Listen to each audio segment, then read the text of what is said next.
আওয়ামী লীগ সরকার আমলে ১৯৯৬ সালে ও পরে ২০১০ সালে বড় ধরনের ধসের মুখে পড়ে দেশের পুঁজিবাজার। ব্যাপক অনিয়ম ও শত শত কোটি টাকা লুটপাটে নিঃস্ব হন হাজার হাজার ক্ষুদ্র বিনিয়োগকারী।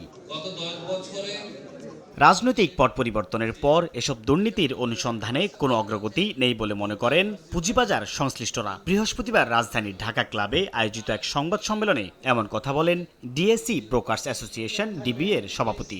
আমরা ডিসেন্ট্রালাইজেশন থেকে সেন্ট্রালাইজেশনে চলে যাচ্ছি। কমিশনকে যে পরিমাণ পাওয়ার দেওয়া আছে, যে পরিমাণ ক্ষমতা দেওয়া আছে stock market, capital market regulate করার জন্য, আমরা আশা করব যে কমিশন তার পূর্ণ ক্ষমতা প্রয়োগ করে। এ সময় ঢাকা স্টক এক্সচেঞ্জ ডিএসইর চেয়ারম্যান বলেন, দুর্বল কোম্পানির শেয়ারই পুঁজিবাজারে কারসাজির অন্যতম হাতিয়ার। পরিস্থিতি রোধে তার নেতৃত্বে ডিএসই ভূমিকা রাখতে চায়।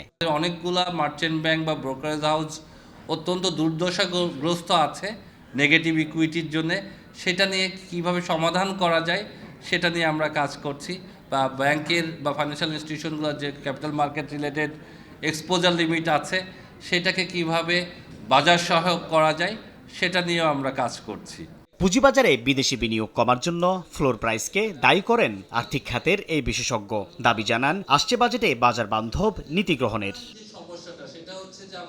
সাইফুল ইসলাম, সময় সংবাদ, ঢাকা।